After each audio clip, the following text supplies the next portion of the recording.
ये जो आप लोगों ने थंबनेल देखा है ये लाइफ ऑन व्हील चैनल, हालांकि ये यूट्यूबर से मैं 9-10 महीना पहले वंदे भारत का जब वो कवरेज कर रहे थे तब हमारी मुलाकात हुई थी।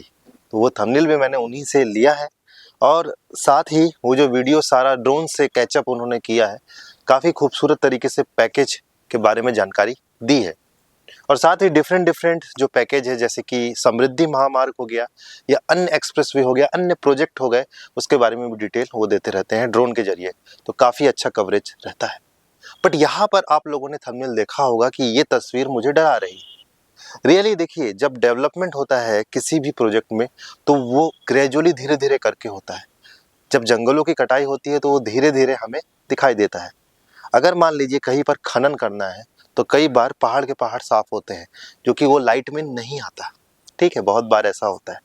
लेकिन जब इस प्रोजेक्ट को मैं देखा, और एज ए मैं सिविल इंजीनियर हूँ तो कंस्ट्रक्शन से जुड़ा हुआ पर्सन हूँ, तो जब मैं ये चीज़ें देखा तो मुझे नज़र आया कि किस तरीके से एक पर्टिकुलरली 4 लेन हाईवे या एक्सप्रेस वे के लिए जंगल को किस तरीके से साफ किया गया है।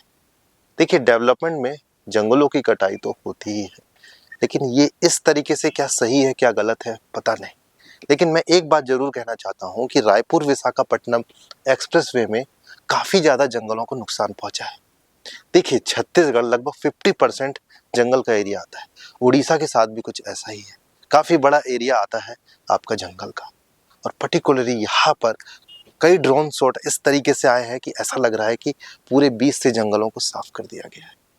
अब सोचिए, महज सोचिए कि अगर मान लीजिए 15-16 मीटर की चौड़ी सड़क है, उसमें कितने पेड़ कटे होंगे? कम से कम 6 पेड़ आते हैं, समझ लीजिए 1 मीटर के दायरे में। तो अब सोच लीजिए कितने किलोमीटर पेड़ काटे। देखिए, एक बात और कि जितने पेड़ आपने काटे, क्या उतने लगाने की योजना है?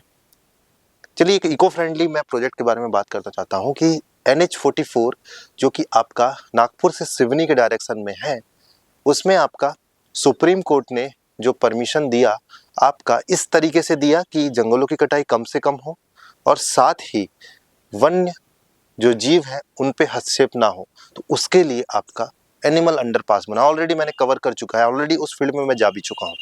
तो वहाँ पर आप देखिए कि किस तरीके से आपका ऊपर से गाड़ियाँ जा रही है और नीचे से जानवरों के लिए रास्ता दिया गया है। ऐसा नहीं है कि वहाँ पेड़ों की कटाई नहीं हुई, बट वो एग्जिस्टिंग रोड में उसको चौड़ीकरण किया गया था। पहले 2 लेन था, 2015 के बाद वो हो गया आपका 4 लेन।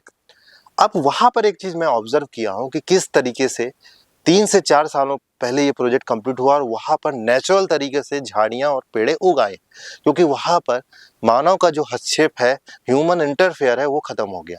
तो वो चीज़ें अपने आप, नेचर अपने आप को एडजस्ट करते हुए जाती है। सुप्रीम कोर्ट ने ऑलरेडी बोला है कि अगर फॉरेस्ट से पर्टिकुलरली कोई रोड प्रोजेक्ट पास हो रहा है तो कोई ऐसा NHAI गाइडलाइन बताए कि जिससे कम से कम नुकसान पहुंचे और बाद में वो माहौल अपने आप नेचुरल तैयार हो।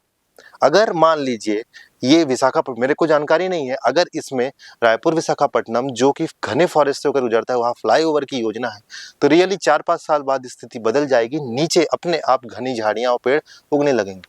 बट ये फोटो देखकर काफ़ी दुख हुआ। अगर ये एक्सेस कंट्रोल है तो फिर ये दिक्कत है कि जानवर को कहाँ से पास कराया जा रहा है, कितने पर्टिकुलर में ओवरब्रिज बनाई जा रही है, ये सब सारी चीज़ें। हालांकि फॉरेस्ट क्लियरेंस मिल गया है, तभी तो ये प्रोजेक्ट अभी चल रहा है। तो ये जो तस्वीर है ये थोड़ी दुखद लगी, क्योंकि ये सीधे लाइट में आ रही है, सामने पड़ रही है। कई जगह पेड़ काट रहे हैं प्रोजेक्ट के लिए तो पता नहीं चलता, बट ये दिखाई दे रहा है। आशा करता हूँ दोस्तों ये जानकारी आपको काफ़ी अच्छी लगी होगी और बहुत ज़रूरी है कि हमें प्रकृति से सामंजस्य बैठाते हुए प्रोजेक्ट कंप्लीट करने की ज़रूरत है। जहाँ ज़रूरत नहीं है वहाँ प्रोजेक्ट की कोई ज़रूरत नहीं होनी चाहिए, ऐसा मैं मानता हूँ एज अ सिविल इंजीनियर। तो चलिए मिलते हैं अगले इंटरेस्टिंग वीडियो में। वीडियो देखने का बहुत बहुत धन्यवाद।